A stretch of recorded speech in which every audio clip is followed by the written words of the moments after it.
नमस्कार, श्री स्वामी समर्थ. स्वागत आहे तुमचे सर्वांचे माझ्या यूट्यूब चॅनलमध्ये. चला तर मग आजच्या नवीन व्हिडिओला आपण सुरुवात करूया. बघा ताईंनो, तुमच्या किचनमध्ये सुद्धा देवघर आहे का?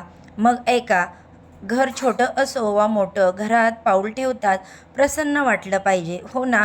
पण कधीकधी घरात एक अनामिक अशांतता आणि नकारात्मकता जाणवू लागते.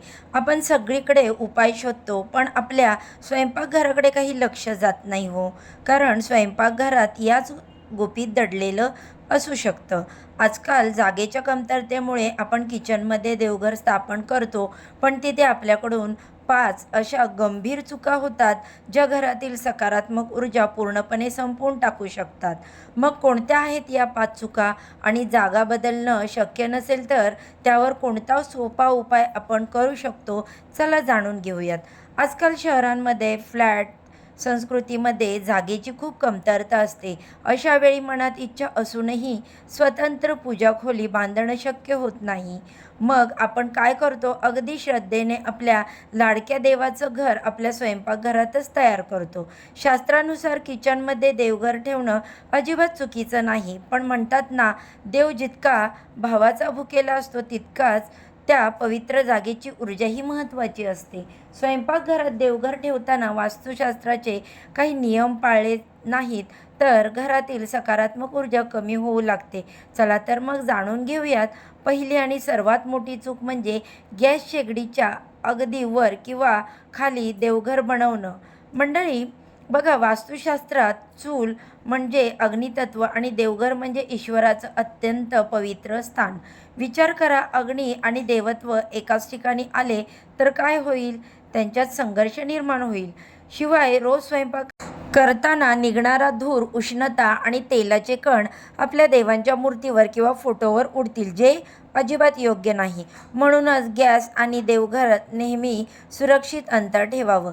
दुसरी चूक म्हणजे पाण्याचं शिंक आणि देवघर, जे एकमेकांना लागून अजिबात असू नये. वास्तुशास्त्रामध्ये अग्नी आणि जलत्व या दोघांमध्ये संतुलन असणं खूप महत्त्वाचं आहे आणि ते गरजेचंही आहे. सिंक आणि देवघर एकाच रेषेत असणं हे शुभ मानलं जात नाही. त्यातच भांडी घासताना उडणारे अस्वच्छ पाणी आणि ओलावा देवांच्या जागेपर्यंत पोहोचू शकतो, त्यामुळे तिथली पवित्रता भंग पावू शकते. तिसरी महत्त्वाची गोष्ट म्हणजे दिशा.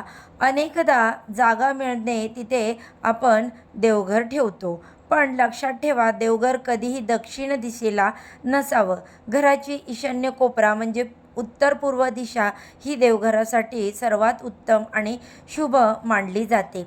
जर तुमच्या किचनमध्ये ईशान्य कोपरा नसेल तर आपण पूर्व दिशेला तोंड करून पूजा करता येईल अशी व्यवस्था करावी.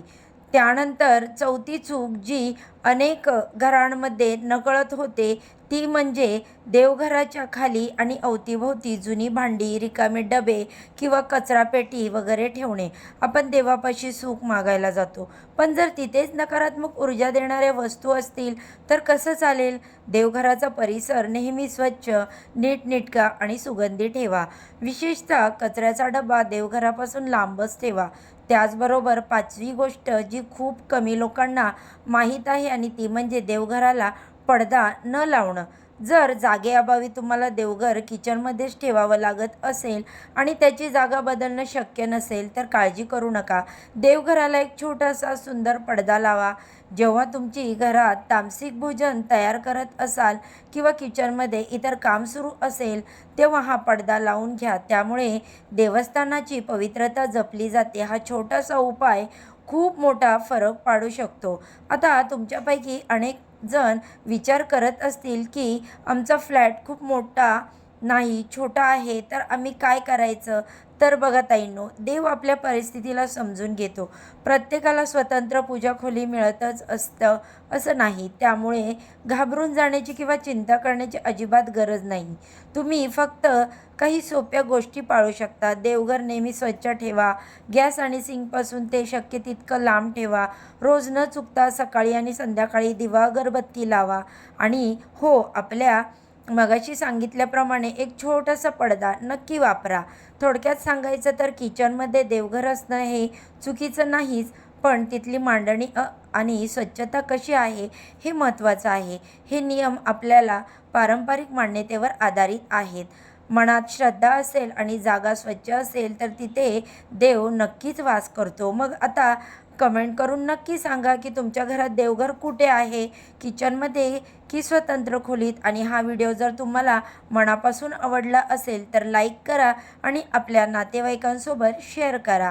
अशाच प्रकारे सण, उत्सव, व्रत, वैकल्प, उपासना, पूजाविधी यासंबंधी आणखी काही माहिती हवी असेल किंवा ज्योतिषशास्त्रात सांगितलेल्या विषयांवर तुमच्या मनात काही शंका असतील तर त्या कमेंट बॉक्समध्ये नक्की विचारा. तसेच तुम्हाला आणखी कोणत्या विषयावर व्हिडिओ ऐकायला आवडतील हेही आम्हाला कमेंट करून जरूर कळवा. या सर्व विषयांवर योग्य आणि संपूर्ण मार्गदर्शन तुमच्यापर्यंत पोहोचवण्याचा माझा हा प्रयत्न नेहमीच राहील, म्हणून कमेंट करायला विसरू नका. अशा प्रकारच्या माहितीपूर्ण व्हिडिओसाठी माझ्या चॅनेलला नक्की सबस्क्राईब करा आणि हो, बेल आयकॉनला देखील क्लिक करा, म्हणजे मी माझ्या चॅनेलवर जेव्हा पण नवीन व्हिडिओ अपलोड करेल त्याचे नोटिफिकेशन सर्वात आधी तुम्हाला मिळेल आणि तुम्ही एक पण व्हिडिओ मिस करणार नाही. चला तर मग आजच्या व्हिडिओचा इथेच एंड करते.